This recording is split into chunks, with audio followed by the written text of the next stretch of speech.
Hi, good morning, John here for a Thursday. And as you can see outside of my door, look how sunny and beautiful it is. It's been beautiful like this all week in my part of the UK.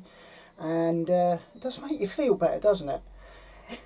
Anyway, I put a post on YouTube a week or two ago, and I asked if anybody would like to see a ballpoint pen video. Now, there's not a lot to be said about ballpoint pen, but we can do something, and most people wanted it. A couple didn't, but you know, I can understand that because it's not their cup of tea. But my channel is not just about oil pastels. My channel is about all sorts of different mediums, from acrylic to oil paints when I get to them, and soft pastels, oil pastels, tinted graphite, normal graphite, there's many other things. Ink, there's another one that I do probably 20 odd mediums. But today we're going to concentrate on ballpoint pens, and I'm just going to show you very basically how you can go about something, and I'm going to show you a few pictures, and all of those pictures were done using exactly the same techniques as I'm going to show you, and I think you're going to be very surprised. It's the easiest medium to get into. It's one of the easiest to do to a degree. However, you know, there are a few techniques you can use that will help, and light-handedness is a big deal. But let's go over to my desk and we'll have a look at what I'm doing, and we'll progress from there. So this is the picture I'm doing currently. It's one of the smallest pictures I've ever done in ballpoint pen. Well, in fact, I think it is the smallest, but only just. I've done a couple about this size, but this one is slightly smaller. Now, to say there is a degree of difficulty in this is not an understatement. And the fact is, it's just because it's so small. You're better off doing a larger picture with ballpoint pen, in the same way you would with oil pastels. I'm going to say this while I'm here, that doing a ballpoint pen picture is probably one of the best things you could ever do to help you towards any other medium. There are all sorts of things in doing a ballpoint pen picture that will help you in your other mediums. I'm not going to get into that right now, but believe me, it is astonishing just how much you get out of ballpoint pen, considering how simple and easy it is to get into. Now, most of this, well, all of this picture is done with hatching lines, and I'm going to show you that in a minute. And the paper I use is exactly the same paper as I use for oil pastels, believe it or not. It is a watercolour paper by Clairefontaine, and it has a very close-knit texture to it. It is a cold press paper, because for ballpoint pen you need some texture. I have done ballpoint pen on a smoother paper, and I'll highlight that at the end of the video to show you the difference. But it's a lot harder and it takes a longer time on a smoother paper, believe it or not. So this is the paper I use. It's got this close-knit texture. Now I'm going to zoom you in for this part. So I'm using 3 pens at the moment on this particular picture. And you might say to yourself, well, why? Because all pens are the same. Well, they're not. This is 3 of many different types of pen. These are all Bic pens, as it happens, and they're all different. We have your normal everyday writing Bic pen, which is this one, and it's a 1mm point on it. And in fact, this is probably one of the most hardest to adhere to the paper for me. And then we have this one here. These also come in a transparent look, like this one here. So they'll be yellow, but like this. And they would be black pens, I believe. But this is a Bic pen again, exactly the same as the other one, to some degree, other than it's got a different casing and it's got a much smaller nib to it. It's got a 0.8 of a mil. So it gives you a finer line, and hopefully you can see that by me putting them close together. You can see how it's thinner. Now that one, for this particular picture, is probably the best for me because it's adhering to the paper well, and I can still do very fine details with it. This one is an ultra fine. It's an ordinary Bic pen, but it's just an ultra fine ballpoint pen, and it is 0.7 of a millimetre, which means it's 0.01, I believe, less than the yellow one, and 0.03 less than the 1 millimetre one. But this one gives you a much darker line. It seems to come out a lot firmer and a lot deeper in its colour, and I'll show you that in a minute. So that one's ultra fine, that one's fine, and that one's normal.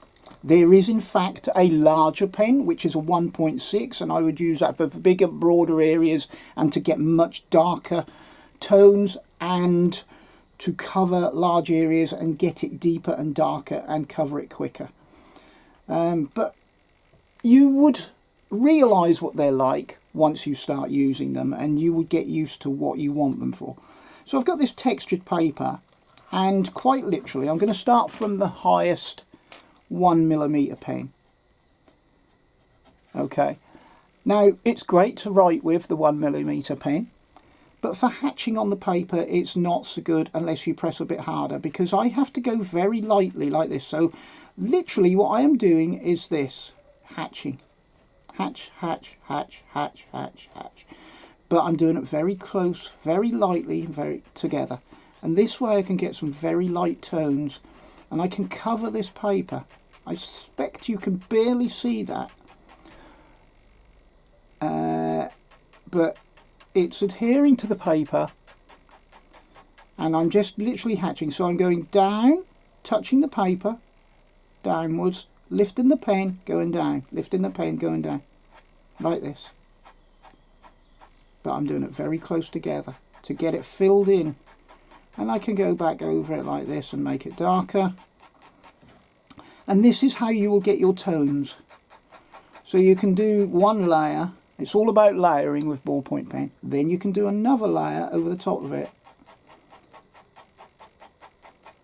and it makes a darker line.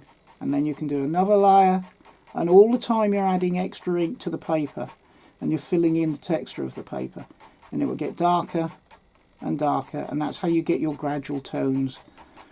So something like in her face here, I would hatch just like that to get the darker tones, but I'd hatch a bit more there to get it lighter there and lighter there and darker there, and you can see the very subtle tones that I'm getting. So you just keep hatching. Now let's have a look at the 1 millimetre, shall we? Sorry, the 0.8 millimetre. Now already you can see it's a finer line in the writing. It's very minuscule, but this gets into the texture of the paper a lot better, especially if you're doing smaller areas. That's great for larger areas, as is the 1.6, and this gives you a finer line. So what I would do, I would use that one first, and I would then go over it with my finer pen to fill in the texture of the paper, all the areas that it hadn't hit. Now you might be saying to yourself, well John, I'm going to presume from that you'd use your 0.7 to do exactly the same. Well, I would hope to, but the problem with this pen is that it does come out very quickly and very dark, so it's better for just 0.7 mil. It's more scratchier because it's thinner, but it comes out so fine that it comes out quite dark, and it's hard to get some lighter tones. So this is good for filling in and blending in if you want this even darker,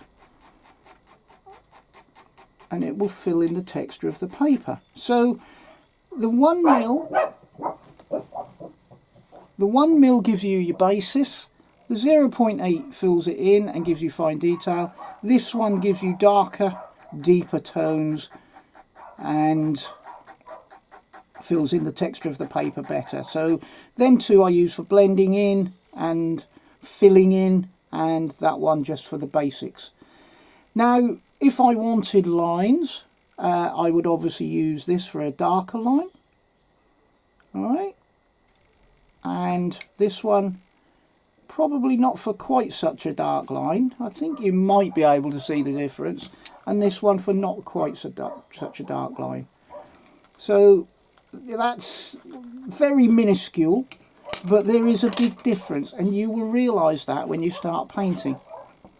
Excuse my dogs, by the way. So on this paper I've used the thinner pen to get these very dark areas, the blue pen to blend over, and the bigger pen just to put the basics on. And you can see that it will just darken up. Now this cat, I don't want this cat too dark to begin with. I'm just putting on some light tones. Now that looks as if it's hardly doing anything, but it's doing just enough to give me them light tones. If I want it darker still, I can just go on with this pen and it will darken up areas, you know, perhaps give you this shadow side. I'm just hatching, that's all I'm doing. Now the other thing you can use is cross hatching.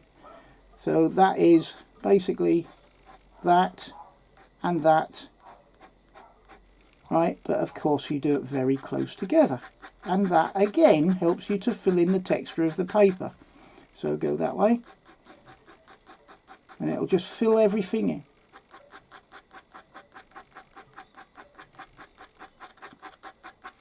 Okay, and of course using your smaller nib to fill in the areas. Another texture you can use is stippling, which we all know about if you need that area. I mean, so for example, when I'm doing the windowsill here, I have blended it all in, and then I needed some texture for the wood, so I just put in the stipple on top.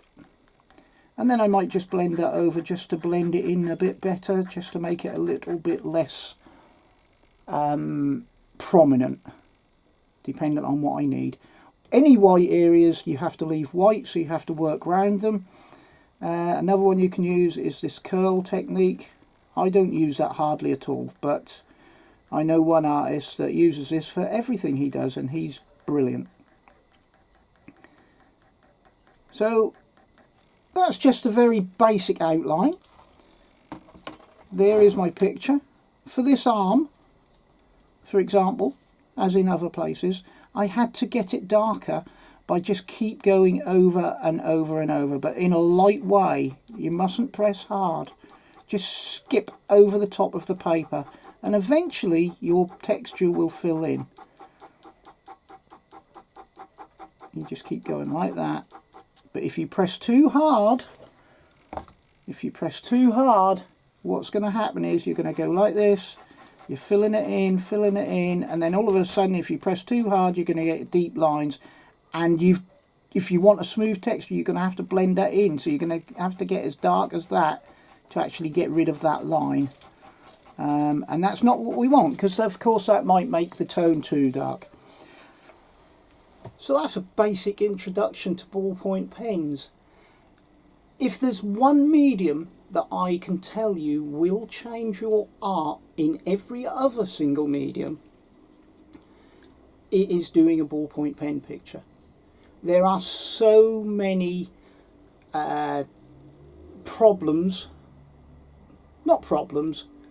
ways of getting a ballpoint pen picture that it helps you towards other mediums.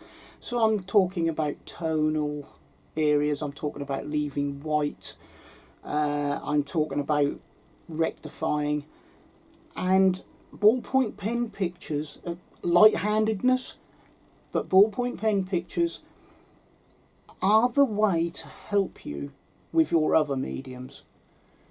And if you can do this, you can do anything. And this is very simple, very accessible, very cheap, but very, very appealing. you can get some great pictures with ballpoint pen. Much better than you can with graphite pencil. Albeit, there are very many similarities. And here comes my cat Eddie. Anyway, please remember I've got memberships in my channel. I'm now up to 5 members, so I'd like to thank Avery for joining. And thank you so very much for that. It is a great help. I know you're Avery, but I can't remember the numbers at the end of your name. But anyway, thank you for that, and make use of your perks, I suppose you'll call them, like your stickers, and the fact that you are a member. You get that sticker that tells everybody you are a special member of the channel. You can do a super thanks if you really want to. It's a tip for me if there's a video that you really do like, and I'm sure that somewhere along the line I'm hoping to inspire you to do something different, which will obviously help you towards your other art. Anyway, I'm not going to waffle on anymore. I'm just going to say, wherever you are, please have a great day, a great week and a great year, and please be kind and look after yourselves. Bye for now.